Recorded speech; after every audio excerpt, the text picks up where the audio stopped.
Welcome back, Mascarenas. How are things? Yeah, good to be back. Yeah, nothing has changed in 1 week, unfortunately. I'm pretty sure it's the same with you. In the times of COVID, things move not all that fast. So, Yeah, how are you is a faintly ridiculous question, but good to know that health-wise everybody's okay at yes. your end. Yeah, so far so good. Yeah, touch Yeah, wood. we'll count our blessings. Yeah. Also, somewhat of a historical thing for us. We've known each other for about 16 years, but I think it's the first time that we've not only done something but actually moved on to stage two. So we're recording a second episode, which is Yes, that's a good. Hopefully major we can. achievement. We have a target of six, right? So hopefully we can keep it going till at least six, and then Fingers let's see. crossed. Yeah, Fingers cool. crossed. Yeah. All right. Speaking of second episode, so in the previous episode, we outlined the topics that we're going to be speaking about.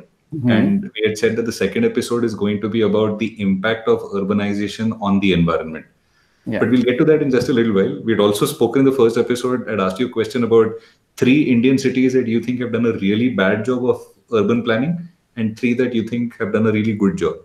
Hmm. In the first video, we spoke about the bad cities, but maybe we can begin this episode with some good news. So, which cities Yeah. have succeeded in terms of urban planning? Okay, this is going to sound silly, but one of the cities that I chose as the bad city, I'm going to actually choose as a good city as well because uh, there are some things that a city does right, and then we should Hmm. applaud them for that. And there are some things that they could have done better, which we can call out to as well. So Sure. I think in one aspect that a city that I really think has done well is Delhi. I mean, it's flushed with a lot of funds that really helps. But I think the way that Delhi has protected some of its public spaces, at least in the Lutyens Delhi and the areas around that, I think that is quite commendable. And granted, a lot of that is made to be looking like a very like a capital city, and not Hmm. all of those spaces are as accessible, but to a large extent they're well maintained. They have these public gardens, and people who actually live in the New Delhi municipal corporation, they actually have it very good, and they have good accessible spaces. I think that's a city that I think has done quite well from that one aspect. um, Another city that I do admire, and I think has done well, is Ahmedabad. Okay. And I'll and I was fortunate to actually live in Ahmedabad for 2 years. And Ahmedabad has some bad luck. Okay, it's not a city that has the most pleasant climate. Climate. Yeah. It's kind of hot, and it's obviously not. It doesn't get much rain as well. But despite all those climatic limitations, it's managed to create an urban form that is quite walkable. And you might remember the last call, we actually spoke about walkability from two aspects. One is you Hmm. create the street system and the street networks that allow you to walk. But the second thing is you walk for some purpose, right? You walk to get somewhere. And that's where Right. Ahmedabad, I feel, has got land use right, because a lot of the things that you might want to reach to a walking trip, like your restaurants and your small little shops and all of that, those are within walkable distances. Uh, Right. and Actually, West Ahmedabad, which is the newer, the planned part of the city, is actually built on a grid. Hmm. And we know that it like neighbors Gandhinagar, which is also built on a grid. And last episode we spoke about what Chandigarh had did Inward not. looking and outward looking grids. Yeah. Yes, but Ahmedabad is actually the diametric opposite. And I don't know whether that was a planned decision or not. But if you see the Ahmedabad grid, all of the retail, all of the educational institutes, the commercial establishments, they sit on the borders of the grid. So they're very accessible for, even if you take public transport, they don't Hmm. have the greatest public transport, but even if you do take it, you can actually like immediately get out of a bus and then walk to your destination. So all of those things are very good. And the other thing that I like about Ahmedabad is that the land use mix is at a very micro level. So you don't have those big spots of residential lands and then big spots of institutional land. You have a bit of commercial, residential, institutional, all uh, Right. there together. Yeah, so those are two cities I admire. Another one that I think does well in a lot of aspects is Mumbai. It's my home city, and I would include it for one is that uh, except for the last 10 years, maybe, or maybe a little more than 10 years, Mumbai was probably the only Indian city that was doing very well in retaining public transit. Right? Mm. The last 10 years have been quite sad with the BEST, the bus services in Mumbai, really losing a lot of its passengers. Yeah. But till I think around 2010, Mumbai was a public transit dominated mode share. And if you see the structure of Mumbai city, right? It's a north-south driven city. So you Right. had three major rail corridors that move in a north-south direction, and you had these Central, Western, and Harbour for those of you who are central not from western, Bombay. Yeah. and you have the bus services that act as feeders to these transit stations. So it created Correct. a very nice cohesive network that allowed people to use a lot of public transit. Unfortunately, in the last 10 years, there's been a lot of mismanagement of the systems and not taking the advantages of this in the full way, which has led to sort of the erosion of the popularity of public transit in Mumbai. Hopefully, now with the metro coming up, things may improve. But yeah, this is where it stands Mm. as of now. Yeah, so these are So three right good. now, would you... Sorry, go ahead, please. No, no, I think these are the three good cities. I mean, there are bits and pieces of other cities that I do admire. There's the Kochi Metro that I think has done fantastic work. There's Panji, I think, has also done well about retaining its character, and I think a lot of cities that in India are doing well. I think Bhopal is another city that has maintained its green cover. Yeah, so there are lots of good examples spread across different cities and things that we should learn from and hopefully emulate across as well. Yeah. Speaking of green cover, there's a part of me that's kind of disappointed, and don't get me wrong, not a criticism at all, but there's a part of me that's disappointed that you didn't speak about the positive aspects of Bangalore. So I always love going to the traffic makes me want to curl up and cry, but the green cover, and there are parts of Bangalore that even today are just No, truly beautiful. I'm struggling to think of anything good about Bangalore because Bangalore, what I said about Ahmedabad is the Yeah. exact opposite for Bangalore. Bangalore was a blessed city. It had outstanding greenery, as you mentioned. It had, Mm. I think it was called the Lake City for a reason, right? It had Correct. so many water bodies Land of a around thousand lakes. it. Yes. So it was geographically very blessed, unlike Ahmedabad. But Yeah. what Bangalore has done with that opportunity is completely butchered it. And this is not the fault of Bangaloreans per se, as much as the politics outside Bangalore that has actually ruined the city. So I really do like Bangalore, and I think it's great because of the people who live in that city and make it a nice city. I love the atmosphere around it, the cultural aspects of it, the restaurants and all of that that comes with it. But as a city, as an urban evolution, I would say that Bangalore is probably the example of everything what you would not want to do around urban planning. My humble opinion. Could be wrong.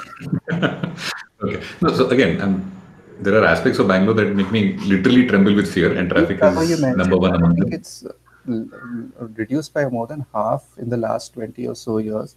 And when by green cover, I also mean the accessible green cover, right? It's the Yeah, this and you correct. there is that famous lake which keeps swathing over with foam. Melandur Yes, Lake. so Yeah. that, I mean, those are opportunities. You could have created a public space around that lake. Now people want to move out of that area, so it's unfortunate. I hope they can find their way again. So yeah. Hopefully, maybe they should watch our videos. Who knows? So let me quickly speak about 3 points that I thought of when you were speaking about your favorite cities. One, would it be fair to say that Delhi right now holds the crown for the city with the best public transport, especially Uh, for its scale? I think if you're talking about rail transit systems, I think the Delhi Metro is a beacon for India that it's probably on par with the best metro systems in the world. And I Agreed. think hats off to the people behind it. E. Sridharan was one of the brains, but there are a lot of other people who have really helped to steer that in the right direction. Yeah. So yeah, I would say the Delhi Metro. But the thing with where I feel Delhi could do better is that their buses are not very. The bus network is not very well integrated with the metro system as The of now. feeder system isn't there. The Yeah. feeder systems are still not there. So the metro is great and it's good. But yeah, I would still say that Mumbai, in numbers, also carries a lot more people on public transport even now. But if Mumbai is not careful, Delhi will probably overtake that very soon. But yeah, Okay. Second, about Ahmedabad, I was there only, I've been there only once in my life, and that was a couple of years ago. And I agree with you. I was there for literally a day and a half. It was a work trip, but what little I saw of it, I quite liked. Except one minor, let's call it a criticism. When I walked along the banks of the river, Mm-hmm. they have this new promenade or riverfront, Yeah, which is held yeah, up as a beacon of how well it is done. yeah, And don't get me wrong, it is well done, but uh, you feel kind of lonely walking there. So the density and the yeah, kind of things that you should be able to do on a promenade wasn't yeah. there, So which that is it felt actually, good but empty. it's an interesting thing you brought up because that is one of the criticisms that a lot of environmentalists have brought out about the river rejuvenation project. It was actually led by a renowned architect in Ahmedabad. I won't take names here, but Okay. but he's renowned for ideas of the modern urbanism, and the people who have the traditional urban ideas felt that the linkages and the attachment that people had with the river was broken once you built this concrete wall along it, because when you didn't have it, and a river is naturally a shallow slope, right? So you can actually Mhm. walk into the water. But when you create a concrete wall around it, then you create like a deep well. So people no more have access to the water. They can see the water, and it looks nice and uniform, but you no more have that access. So Yeah. that's a criticism that people had.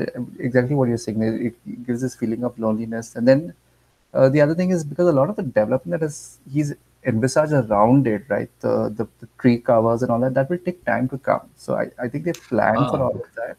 So it okay. would be. So I won't see any urban rejuvenation project, like even some of the stuff that has happened around the River Thames in London, right? You see those. I think Mm-hmm. that a lot of these Hollywood movies are shot where you have Hugh Grant sitting on a bench looking at the river and all that. You have to think about all of this is that all of this stuff has once upon a time looked like just a river like anywhere else. It had like the embankment going down, and there was no promenade along the river.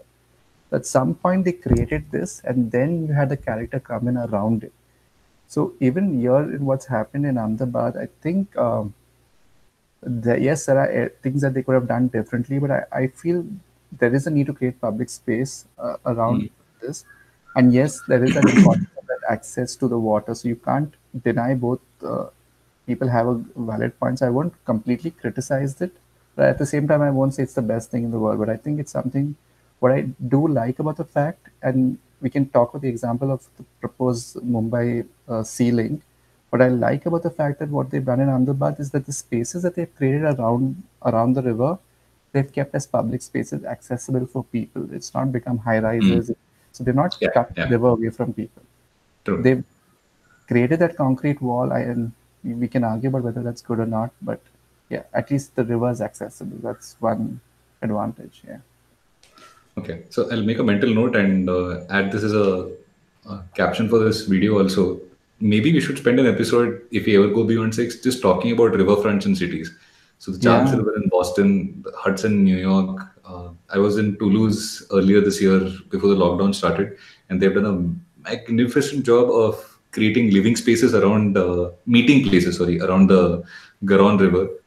Same river in Paris, the Singapore riverfront redevelopments. I mean, there are lots to talk about over there. But The we'll history see. of urban evolution is water bodies.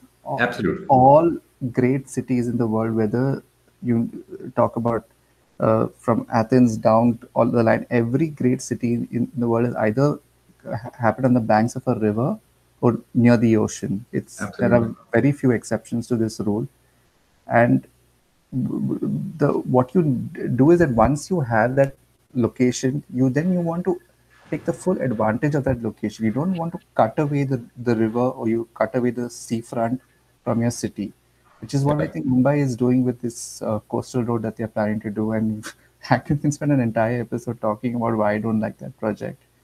So And we yeah, are going to be speaking about that in this episode. There is a part of me that is kind of afraid speaking about this because you're so passionate when you speak about your objections to that coastal road. yeah, It might end up being the only thing we'll speak about. But yeah. I we'll see mean, how it goes. I'll keep my mouth shut because I have like a personal think for I that. know. And having lived in Mumbai for a long time and lived close to the seafront. Yeah, you're a Bandra boy, so it's especially painful for you. But more than anything, I don't see any because the merits that they talk about that thing. Okay, maybe we'll not get into Yeah, it right we'll now. get to But it, yes, yes. yeah, fine. Okay. All right. So let's get to the topic that we are going to be speaking about Mhm. today, which is about the impact of urbanization on the environment. And for Okay. us to be able to do that, you really want to first define what we mean when we say environment. So there's Yeah. one large picture implication of having cities and what impact that has on the large Mm. scale environment. But Yeah. also, you want to be able to speak about the impact of urbanization on the local ecology. So when Yeah. urbanization happens, and both you and I think it's a good thing that urbanization happens, Yeah. the cost that we pay for it is, say, for example, in Pune, where I'm from, the Pashan Lake is a shadow of what it used to be. Absolutely. Yeah. Belandur Lake in Bangalore is a classic Yeah. and a very painful example. The Yeah. mangrove swamps in Andheri is near ONGC Yeah. is, and one can go on and on. But Yeah. that is the other thing that we want to speak about. So local Yeah. impact, but also, so to speak, larger impacts. I hesitate to use the word global, Yeah. Oh but yeah. along those lines. Yeah. So let's begin with, first of all, the big picture question. Yes, there is an opportunity cost, and yes, there will be negative impacts on the environment, both at Mhm. a local and a slightly more macro level. But even that being taken into account, would you still favor urbanization? Oh, absolutely. Yeah. I mean, you and I are both students of economics. We know what an externality is, right? And there are certain negative Yeah. externalities that you accept because of the positives outweigh the negatives. But having Hmm. said that, there is plenty that we can do to minimize those externalities or control them, which we don't do. So the solution is not, in my perspective, is not to not have cities, but to do cities better. And yeah, that's where I come from on this argument. So, what exactly might be the negative impacts of urbanization on the environment, and what might be the most obvious causes? So, I'm Okay. a very So I'm not amateur student of specifically talking urbanization, but urbanization because if we talk of modernization and industrialization, then we know the impacts of industrial pollution and all that. But specifically right. living in cities and Hmm. bringing in that concentration, I think one of the biggest impacts is what we do to local pollution, right? So when we're talking about landfills, when we're talking about sewage emissions into the oceans, all of that gets exponentially higher when we concentrate that into one location. Uh, and there is also the impact that predominantly when you're living in cities, most of your energy consumption is higher than when you live in the rural areas. That's purely because to make a functional city, you will have like your high-rise buildings, you'll have these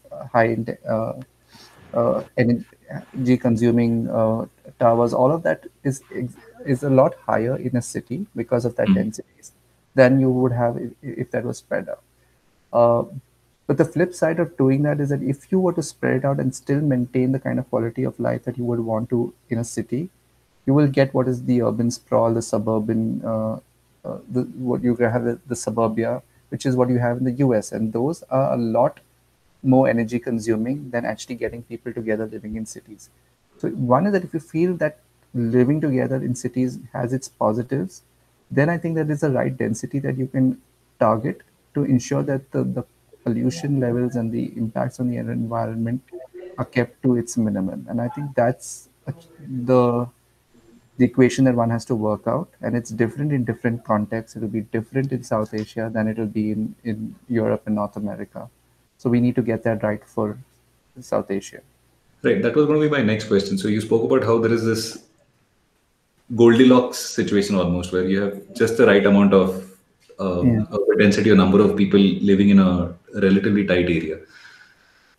My question was going to be, is that number constant for all periods of time across different countries? And you already answered that question in a sense, and you said, Yeah. no, it's not.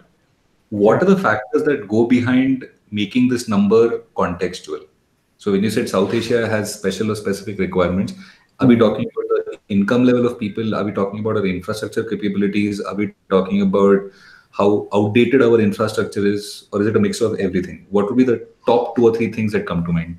So some of it is cultural. I don't know how much of it is income because if it's per capita income, then somebody living in Japan is as rich or as poor as somebody living in the United States or Canada, for that Mm. matter. Mm. But you'll see the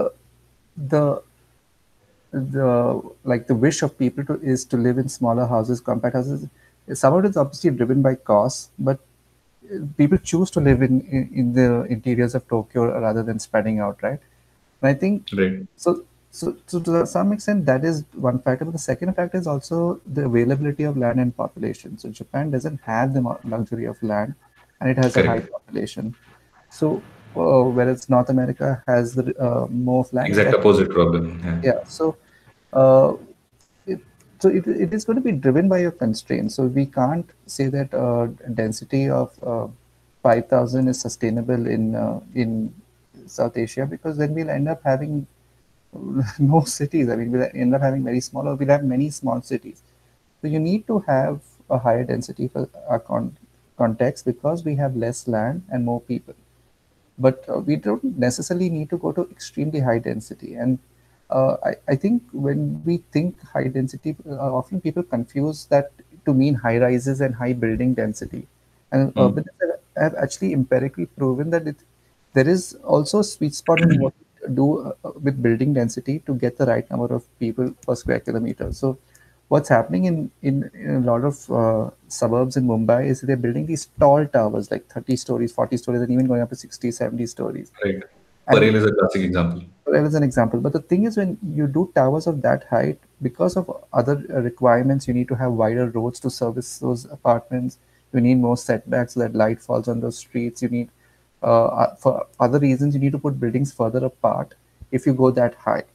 Whereas if you do a density of around so if you do apartment buildings of around 7 stories, and you do them fairly compact and close together, you can actually get a lot of the development that you want, and can still achieve that with you can still get to a density of around 15,000 people per square kilometer.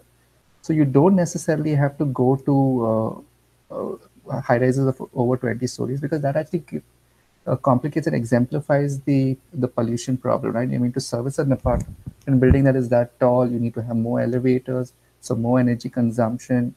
Also, the materials that you use are not always locally available, because you need to use a lot more steel, and steel Mm. is a resource that is constrained in India. So you import a lot more, that increases shipping costs. You need to dig deeper to make foundations. You need to go into basements. All of that things become a lot more costly when you're talking about high-rise buildings. So if we talk about a mid-rise thing of around 7 stories, and we do more of these kind of apartments, we can actually meet a density of around 15,000, which I think is a good density in my perspective for a South Asian city. So that, and as in the case of the first video, I'll ask you for references and add them below whenever Sure. you speak about the Yeah. academic research that says that 7 floors may be optimal for Bombay. Yeah. This is about making a city, so it's about the negative, reducing the negative impact of construction in urbanization. Yeah. But that's a big part on the Sure. pollution. Since you're talking about the environmental impact. Yeah, yeah, absolutely. Another related aspect of the negative impacts of urbanization on the environment is, as you mentioned, well, twofold. One, water requirements once you have high urban density, and Hmm. second, sewage treatment plants once you Yeah. have high urban density. Yeah. So I'm not looking for concrete numbers right now. This is just a conversation. But is there any academic research that says that for a country like India, for example, this is the kind of urban density that we will be able to support in terms of sewage and in terms of rainwater harvesting? I'm not actually aware. I mean, it's something I have to look up and tell you. But Sure. offline, I can say is that the of what I'm more aware of research on the transport angle, and from that perspective. But what I can say is that densities of around 15,000 to 20,000, that Hmm. is manageable to service from all aspects, so all your utilities, whether it's power, water, etc. That's possible to do. The Okay. moment you go to densities that are lower, then it becomes problematic. And when you go to densities that are higher, if you're going to do them in these tall towers, that also becomes problematic. So that's what I meant by the sweet spot being somewhere out there between the 10 and 20,000. But I'd have to look up more research to see if there's anything on anyone has done any research about the energy consumptions and water consumption for these densities. Yeah. Okay, and in regard to it's a related point to sewage. I want to ask some questions about sewage treatment plants and which cities in India, in your experience, have done a good job in terms of setting up STPs. And we'll speak a little bit about what STPs are. But a related question, and this might seem like a very basic novice level question, but it's a question I've honestly had. Why? What is it about us that we can't keep our rivers clean near cities in India? Every time I go abroad, I I can't help but think that I mean it's not rocket science. Everybody else can do it. Why can't we over here in India? I don't know. I mean, this is something that is probably more cultural, and I'll be rubbing people the wrong way if I go too much into that. But Go I for think it, man. Go for it. it's cultural because it's not just the rivers. I mean, even the streets, even all our public gardens. I think one thing after moving to Canada that I really recognize is that uh, you hardly ever see anybody cleaning the streets out here. Probably the streets are cleaned once in 2 or 3 months, but on Wow. any given day, a street is 10 times cleaner in Vancouver than it is in Mumbai. So it's not that the municipality is not doing its bit to clean. You'll see the number of laborers that are hired to keep it I clean. know. I know. Yeah, but we're just basically doing the same thing. We're not being smart about it. I mean, I think there's something better that we can do. I do admire the intent of the government in doing the Swachh Bharat campaign. I think there was good intent in doing it, but I felt that a lot of that messaging was dedicated towards larger and the feel good factor. I think what we really need to accept and target is this culture of learning to live with dirt. I think that is something that we need to really change, and we need to uh, really hit that big. I'm reminded of this thing that I know you're going to ask me for sources to put it up, so I'm going to try and find this source because it's a very interesting article that I read many years ago, describing a city in the 1960s, this filthy, polluted city, and it was basically talking about whether we should invest in this city. And they said, no, the people out here are so filthy and dirty, and it's covered with garbage, and people defecate on the streets. And you know what Can city I? we were talking Can about? I? Yeah. I was about to guess. Knowing the history of this city that I have in mind, my guess would be Singapore. Absolutely. Yeah. So Singapore apparently in the 1960s or maybe a little earlier than that, uh, Was a dump. Was a complete dump. yeah, it was a Absolutely. complete dump and it was like horrendously unclean city, but they turned it around. And of course, some of the ways that they do are a little draconian, and I wouldn't recommend going all the way there. I'll put up links to what you're speaking about. Yeah. Yeah, but at least the intent was to change the culture of how people accept uh, pollution and accept dirt. I think that is something that we need to change in the way we talk about it. That's And yeah, interesting. So you're saying it's a software issue. It's got nothing to do with infrastructure or how we manage effluents or. no, definitely. It stands for that because the thing is, people don't care enough about it. So then they don't care that these rivers are getting polluted and all of that, and they're not putting enough pressure on their own local governments to do something about it. So there is no reason for our sewage to go into the rivers untreated. I mean, we have, if we have enough money to invest in coastal roads and all of these in big airports that we're doing, we definitely have enough money to invest in a proper sewage treatment plant. It's not. Mhm. It's going to be a really expensive. So I'm not going to say this is not as cheap as doing, but it's probably in the same ballpark as building a like the new airport that we're building in Panvel. It's probably in the same ballpark in terms of capital cost. Because what you have to do is it's not just about putting that sewage plant in there. We have to also correct archaic sewerage pipes that are there under our streets, and often they don't even have good maps of all of this because it's been built sometimes all the way back to the British time, so they don't even know how these systems work. So we Right. have to rebuild a lot, and I think that is what worries. And the scale of this development is so huge that most IAS officers cannot do it in their 1 or 2 3 years that they have in their tenure with the city. So they don't even want to take it on. But yeah, it's going to be a big project if they have to do it, but they should definitely want to do that. Yeah.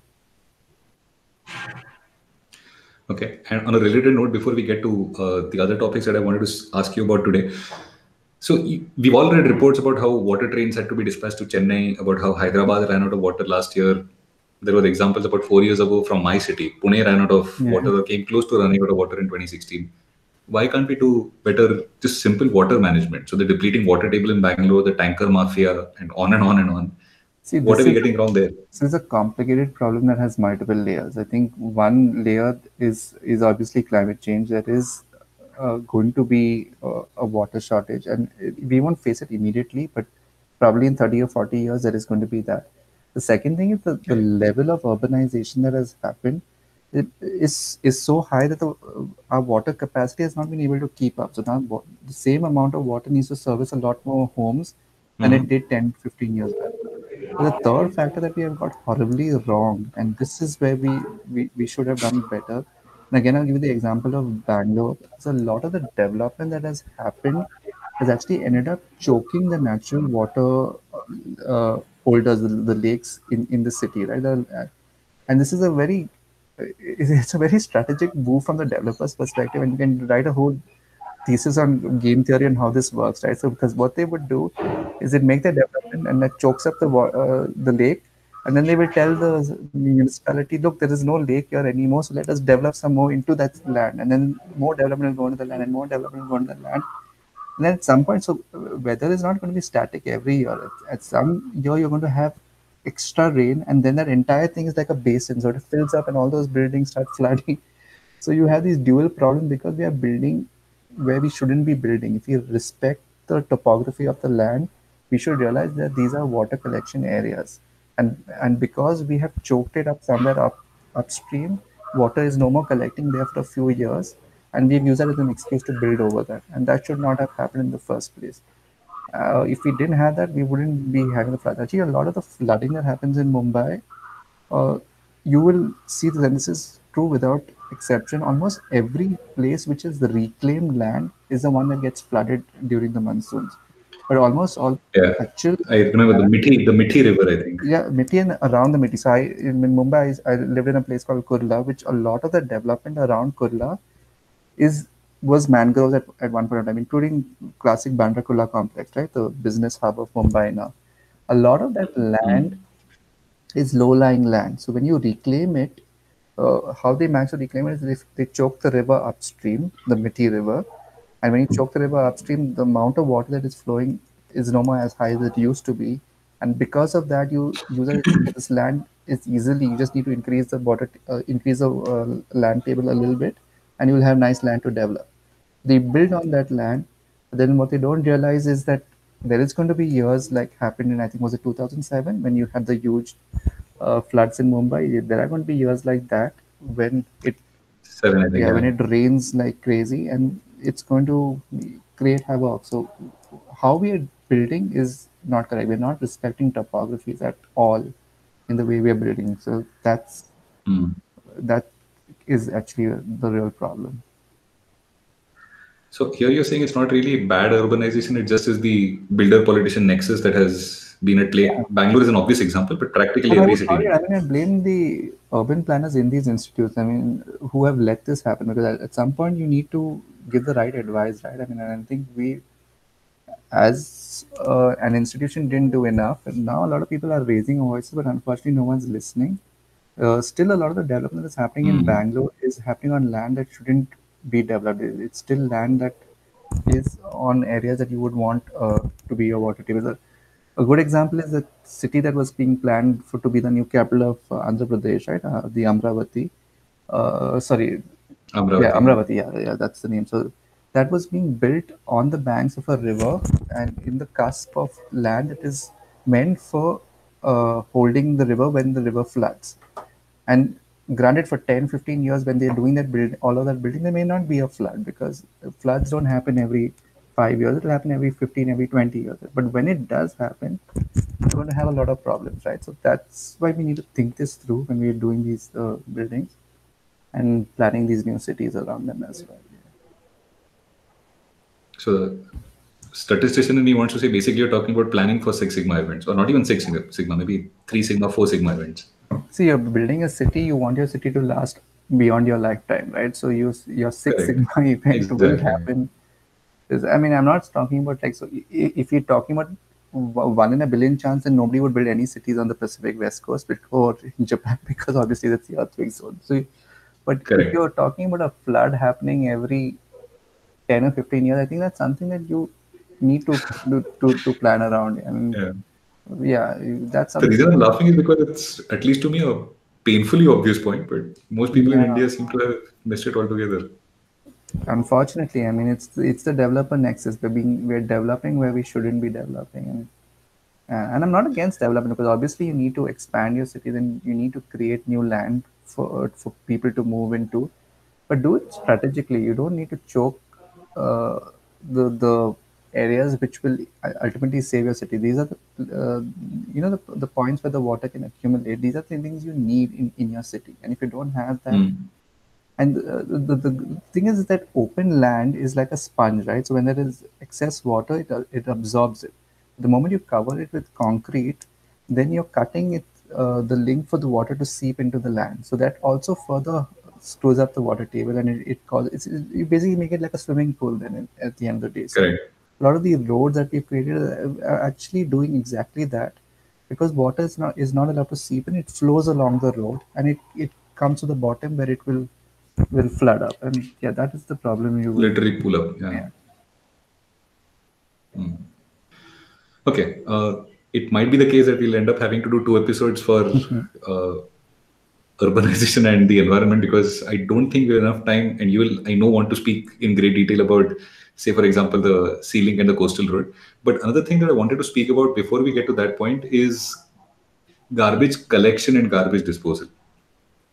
So you know better than anybody else, being from Bombay and an urban planner, the Mhm. landfills at Deonar, for example. So in Pune, we have neighboring villages that have often gone on strike and said that we just will not allow garbage trucks to come in over here because the stench is literally overpowering. Yeah. But it's a problem that recurs in most Indian cities. What are we, broad picture, without getting into the details, what are we getting wrong when it comes to garbage collection and garbage disposal? There are some new ideas, and they're not really new now. They've been around for quite a while, but some ideas that are worth exploring and catching on is this localized treatment of garbage at the community level. And a lot of like new societies are actually doing that, where they really limit what they send out to the city landfills by actually, so all the kitchen waste, for example, is now being collected in a lot of societies. They're treating it and converting that into manure to use in their own garden. So the society that I actually lived in Mumbai was doing that. So we did not send our kitchen waste out Correct. and doing it. Landfill actually, now a big contributor is not households, but it is coming from commercial and retail. And the Hmm. big players here are all your big baskets, your Amazon, and all of these delivery services. A lot of plastic waste is getting generated, and I think that is something that we have to really address if we want to cut down on landfill. Plastic, I mean, everyone talks about it. We know it is the single biggest problem that we have, and I sometimes get upset with people from in my community who always harp on carbon emissions, and we talk about CO2 and all of that. And yes, that is a big problem. But solving climate change is not the only pollution problem that is facing us, right? The bigger, not the bigger, but the equally big issue is plastic pollution, because of what it Hmm. does to your oceans, what it does to your lands, and all of that. What we're doing is not going to resolve by just controlling energy consumption. We need to actually fundamentally change how we consume commodities and address, do we really need to consume that much of disposable plastic? And I think that this needs a little bit of change in the way we do things. We're actually wasteful by design, right? A lot of our processes are designed to make us waste. So even as individuals, if we choose not to do so, because the system is already set in, we can't like we can't go against that system, and that is what makes it hard. Like if you want to order something online, it's going to be delivered in like 103 different boxes. I mean, because there is, I think one thing that we can do better, I mean, our governments can do better is to sort of internalize the cost of these externalities. Right now, no one's bearing the cost of these pollutions, Right. and Right. if we start putting a price on that, if we start better pricing plastic pollution, I think we can do better about our landfill maintenance. Even from society, if we start uh, pricing, like you have to pay a certain fee because of the weight of the garbage that you send to the landfill, I think people will find creative ways to reduce it. Right now, we don't do that, and I think that is part of the problem. We need to figure a way to monetize.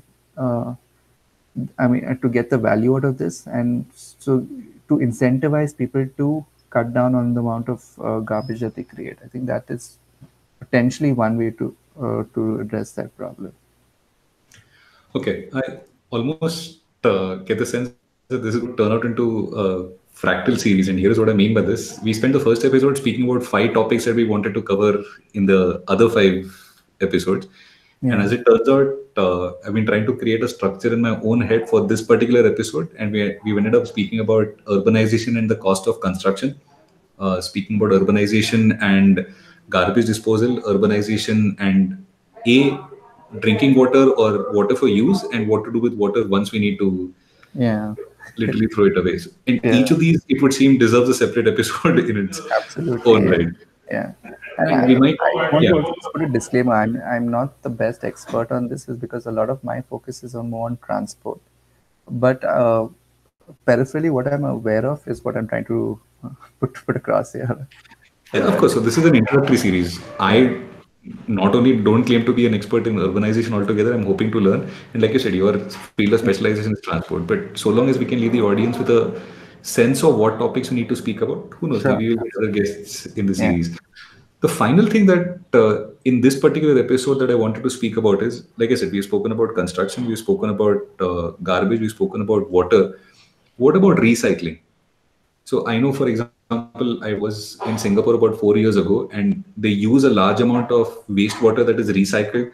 In some cases, it is used for drinking purposes. In some cases, it is used for bathing or whatever it may be.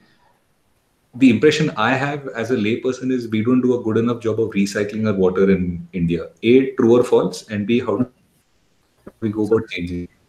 So, so recycling what water is an interesting point, but just about the larger thing about recycling, I think so. So they talk about this 3RE framework. I don't know if you've heard of it, but just so No, I haven't. basically Could you there tell is us?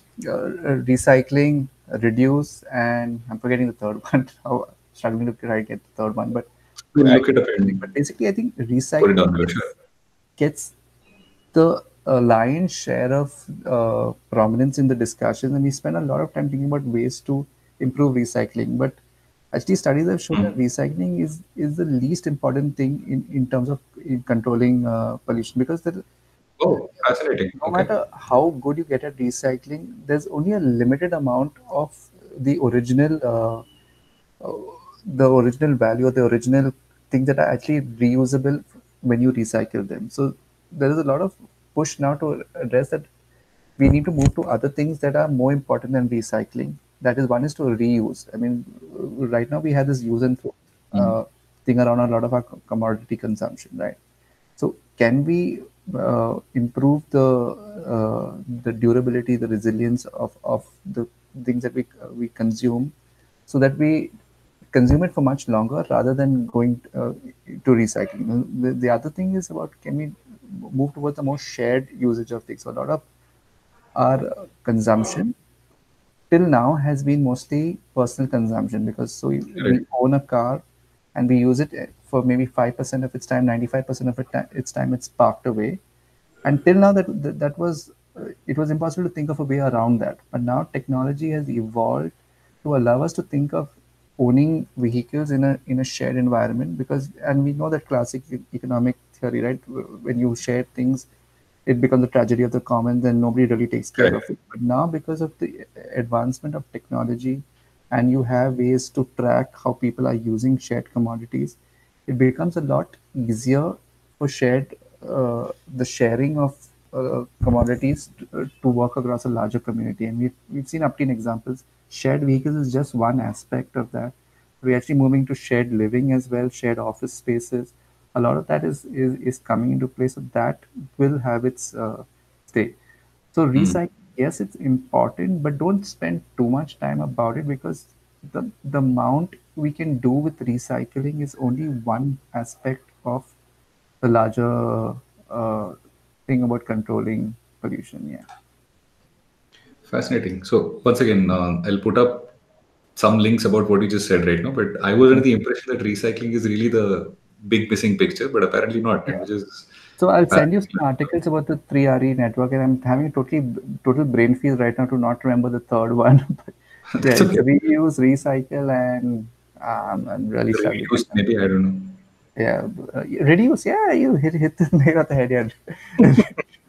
Okay, yeah. So that's the framework, and I'll send you the link. And it's very interesting because that's what I'm saying is recycle dominates the conversation, but it's actually the least significant, at least as of now with today's technology. Maybe things will change in the future. So two books that come to mind. I think you've read one of them. The first is Ramchandra Guha has a book that goes, "How much should a person consume?" Hmm. And the other is a book that I think you and I have spoken about this earlier. E.F. Schumacher's "Small is Beautiful," Yeah. which is a book that many more people should read. That doesn't necessarily mean you should agree with everything in it. I don't, for example, but I'm continually amazed at how few people have heard of "Small is Beautiful." I think you as an economics professor should Correct. actually try to include. It's not just so Schumacher was just one aspect of it, but it's ultimately questioning the whole Marshallian idea of utility as being like a linear thing, right? You only have to consume more and more and more, and this is, I don't think, necessarily the best way to understand human well-being and human wealth. And it's actually true with cities as well, because we think that the only way to get where we want to be, to make these high quality life of cities, is to improve the means for people to consume more, and that's actually what's leading us to a lot of these problems. Whereas what Schumacher and I mean, Schumacher is obviously influenced by Buddhism and all of the ideas, but what that is actually is not talking about eliminating consumption. It's finding balance, right? It's all about finding balance. So it's not going to an extreme of saying that I will not consume and live a life of a sannyas or anything like that, but it's actually finding the middle path where you are in sync with the ecosystems around you and with the environment around you. And I think that is something that is missing in our dialogue as academicians when we talk about economics and when we talk about urban planning as well. It's always reach for the stars, right? But we're not talking about how do we better manage the resources that we have currently, so that not just our generation but generations beyond us can also enjoy the same fruits of the land. And I think that is the problem with a lot of how we frame our discussions around economics and planning. Yeah, we should Okay. do an episode on I know. like this, small is beautiful, Speaking sorry. of like 6 episodes is going to be painfully short, but we'll see how we Yeah. go. But let me quickly summarize what we spoke about in this particular episode, and then I leave it to you. We'll end the episode with you choosing what we want to do next. But the things that we spoke about today, the idea was to speak about, of the 5 topics that we are going to speak about in the series, we spoke about urbanization and the environment. And within that, we spoke only about what I'm going to say are um, the micro impacts, if you will, or the local impacts of urbanization. So we spoke about constructing a city and the impact it has on the environment. Second, we spoke about uh, water in terms of using it and in terms of disposing of the wastewater. We spoke about garbage collection. We spoke about reuse and recycling. And finally, we ended up speaking about how we should think about consumption and how that might relate to urbanization. So as Hmm. it turns out, we have 5 separate potential episodes that either you or I or somebody else might want to Yeah. speak about. Yeah. Now, the next episode, the schedule was that we were going to speak about urbanization and urban density. And from there, we were going to segue into mixed use neighborhoods. So, do you want to do that? Or do you want to spend an episode yelling at the universe and the decision of the universe to construct the coastal road in Bombay? If you ask me, Coastal Road, I mean, I hope that in some ways we can change opinions on that. I don't know what our reach is going to be, but the thing is, when I was back in Mumbai, I was part of an activist group that were actively campaigning against the coastal road. And And we were not just arguing it from an environmental perspective, we were even arguing that its benefits to perceived benefits to transportation in Mumbai were uh, imagined and would never actually see the light of day. And since this project now is being inherited by a new government who potentially maybe open to discussing it again. I don't know, because right now they're obviously rightly everyone's attention is taken up by The pandemic. Yeah. yeah, but there are some young voices in who are exposed to these international ideas about uh, humane perspective cities and all of that. So hopefully we can influence that, and I really hope that we can change the tide on that coastal road. And I would like to, so the city that I currently live in, Vancouver, uh, in the 1970s or 80s, fought against a plan to bring the freeway into the city. As a result, Vancouver is the only major city in North America to not have a freeway system. It's the only city. I mean, and it was the concerted and the continuous effort of like-minded people who fought this idea, and they won. I mean, eventually won, because the plan was in place and a bit of that structure actually was built and it's there in the city. So it's a nice relic to have. And I hope that will be with the coastal road. I hope the Bandra Valley ceiling will be the only component of that thing that we ever built, and that can be the nice shot for Bollywood whenever they want to show from that. Let's not make it any bigger. That's my hope. Yeah. So, uh, next episode, I'll play devil's advocate. I actually am with you in the interest of full disclosure right now. I don't think it makes sense to build that road, but in that episode, I'll try and take the other side of the debate. And Sure. let's make I mean, that. yeah, it'll be good, because it's important to address what are the perceived positives and to see if we can make a holistic picture of why, given the positives and the negatives, why I at least feel we should weigh towards not having this coastal road. Done. I'll do my homework and we'll get recording on that episode soon. Perfect. Yeah. Cool. I'll be all ready with my data. Awesome. Thank you so much, Binoy. All right. It was great talking to you. Yeah. See you next time. Yeah. Bye. Done.